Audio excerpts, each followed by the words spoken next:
Je suis venu ici pour voir un petit peu ce qu'était le papier découpé pour m'y essayer. Et qu'est-ce que vous pensez du papier découpé ? Le papier découpé, d'abord, c'est ludique, c'est amusant parce que ça permet de faire quelque chose en étant concentré sur ce que l'on fait, d'une part. Et puis, c'est amusant parce qu'on utilise du papier, c'est-à-dire quelque chose de tout à fait ordinaire. Et avec ce papier, on donne des formes qui sont jolies et qui sont assez inusitées. Qu'est-ce que vous pensez de la Maison Folie de l'Homme qui fait découvrir ses activités ? C'est une bonne opportunité de pouvoir avoir durant cette journée, durant la semaine aussi, plusieurs choses ayant trait donc au monde chinois et de découvrir et puis pouvoir pratiquer dans certaines mesures, comme pour le cas du papier découpé, des activités qui n'appartiennent pas à notre culture. En fait, c'est un art traditionnel chinois, donc c'est un art très ancien et populaire. On peut faire,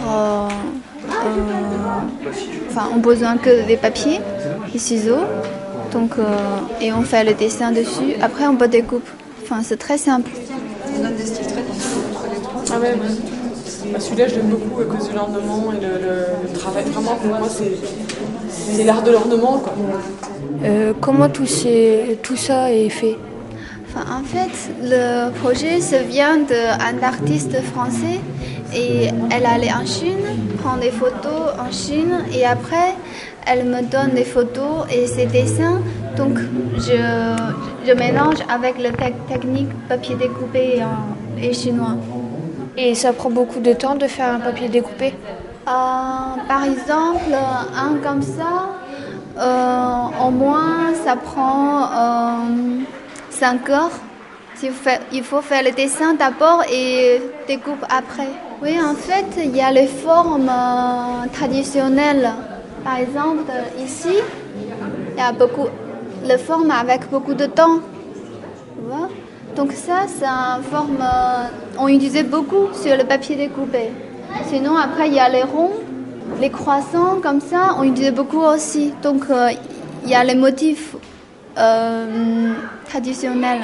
Comment détermine-t-on ce qui est coupé et ce qui ne l'est pas ? En fait, pour le papier découpé, ça existe yin et yang. Ça veut dire il y a les endroits où on les coupe, il y a les endroits où on les carte. Donc, il faut faire attention quand tu fais le dessin.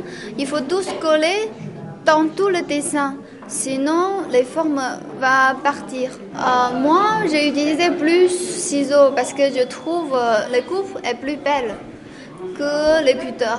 Mais il y a des artistes qui utilisent que le cutter. Ça dépend des gens. Les papiers découpés, il y a beaucoup de styles différents entre chaque région. Moi, j'ai commencé quand j'ai eu temps. Après, ça dépend des gens. Il faut du dessiner bien et il faut avoir beaucoup de patience pour tout ça. C'est un art très simple. Tu peux faire ce que tu imagines, en fait. Tu peux faire tout. Je suis très contente de développer cet art parce que ça vient de perdre. C'est dommage. Il y a aussi le crabe à moi. Le crabe violet, c'est à moi. Et la libellule orange, c'est à moi. Violette. Là, on va la mettre comme ça on le voit bien là.